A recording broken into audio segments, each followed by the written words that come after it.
What Engineering Explained gets wrong about EVs, electric vehicles. But Josh, you don't have a scientific background. I just got a BA in economics. I'm just a lowly economist, not even a true economist, because I just have a bachelor's degree and a master's degree in financial planning. How dare you spout off numbers when you don't have a degree? All right, so just watch my man's video and look. For the record, I love Engineering Explained. I think it's Jonathan. I don't even know his name. I think it's Jonathan. I can't. I think his name Jason. That's it, Jason. It's fun watching his first videos because he's like a skinny guy in his down in his basement. The lighting was horrible. It's just funny, man, and seeing how far this guy's come. He's just dead wrong here. It's nuts. And he's saying that the grid can handle if we banned ICEs, internal combustion engines. And he doesn't address the elephant in the room, man. So he uses Norway for an example. That Norway, 50% of people who bought new cars in Norway are EVs now in 2020. Now Norway's got what 3 million people or something like that. Okay, and he says, look, the grid hasn't gone. The usage has only increased in terms of the electricity usage has only increased relative to the population growth over the last 50 years. So he says it hasn't really gone up. The adoption of EV electric vehicles hasn't made the grid shy up at all, shoot up at all. Okay, well, let's take a look at Norway, shall we? So I'm looking at Norway fossil fuel consumption, and we're going to go back to 1960, and we see that 60% of their total energy use came from fossil fuels.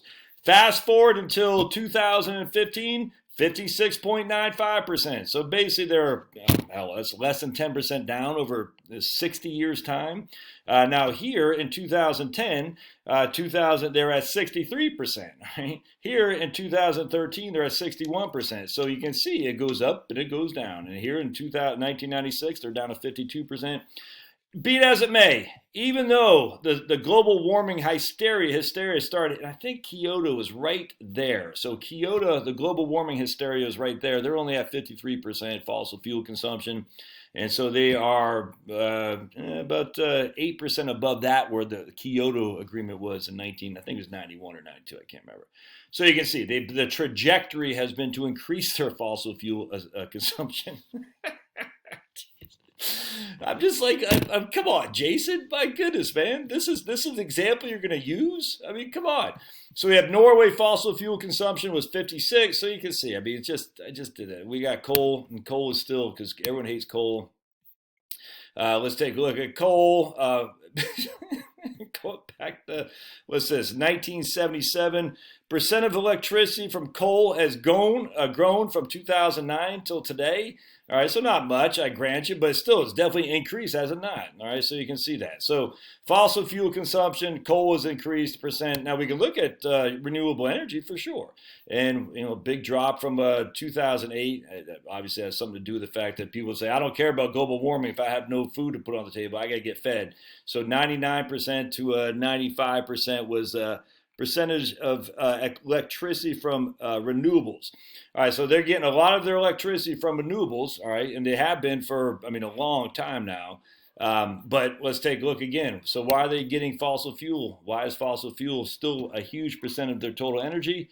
Because the cost to heat your home, the cost to do transportation, the cost to move those ships and everything, it's still a significant percentage of the total grid, not just the electricity grid, the total energy usage.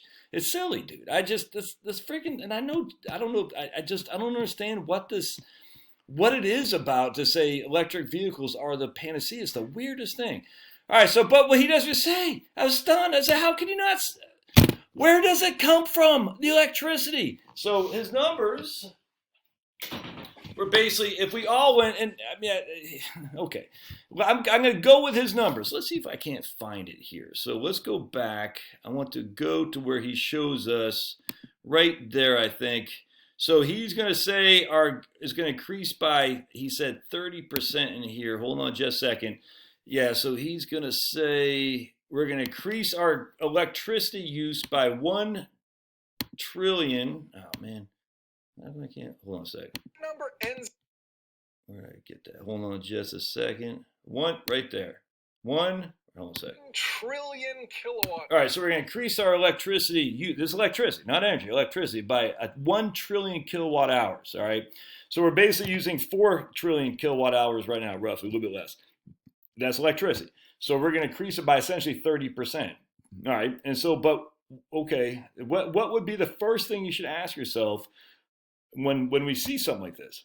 So Jason, you're going to tell us we're going to increase our electricity usage by 30% of 1 trillion kilowatts. What would be the first thing you would ask? The first thing to ask is, where does that come from? It doesn't just fall off the tree. I need some electricity. I'm just going to pull it off the magic electricity tree. It has to be produced. It's got to be generated.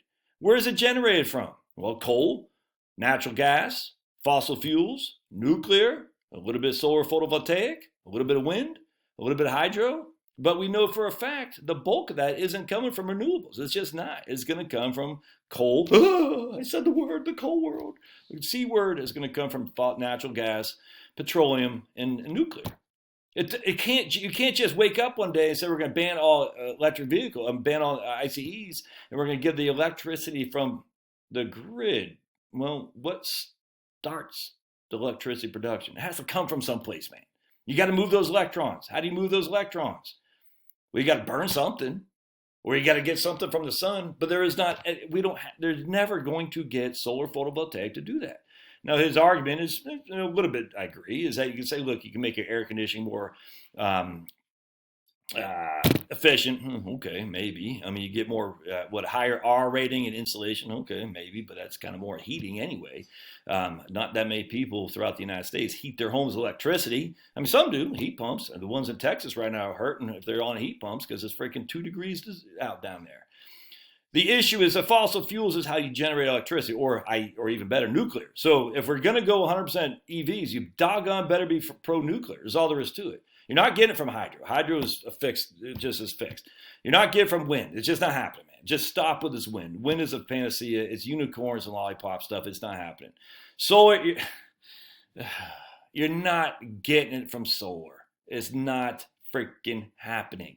And so now we have a 30% increase in demand. That's not even including population growth. I don't even care about that. Now, what's happening, and this is where it gets funny, is that we're going to look at like a place like California. All right, so they're going to mandate electric vehicles. So in basic economics, we got supply and demand. All right, so our demand is going up for electricity.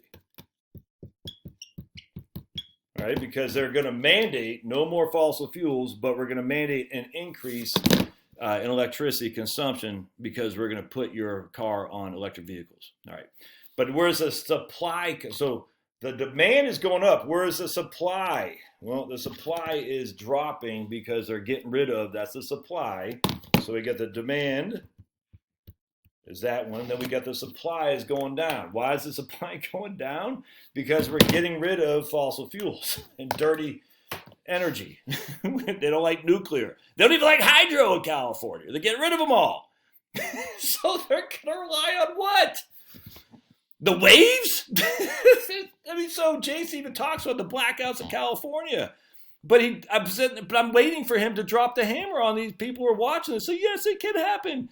He doesn't say why the blackouts are happening. It's frustrating.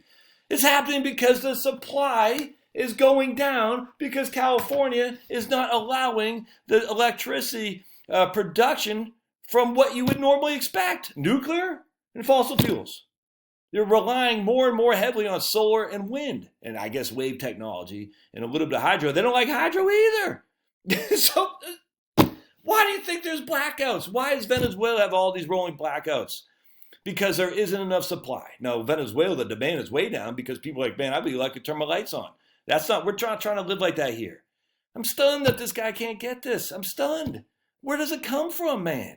It doesn't just fall off the electricity tree. And he's got to know this. I don't get it. It's the weirdest thing. I literally don't. It's like the strange. He's got to know that, man, right? I mean, how? And by the way, my wife just cut my hair. That's why I'm looking so fresh. Fresh for 88, you suckers. Oh, so frustrating. This panacea that we're just going to have this solar farms and wind farms and all this, and that's going to produce all the electricity we could possibly need. I don't get it. I don't get it. Anyway, I thought I would share that with you. See ya.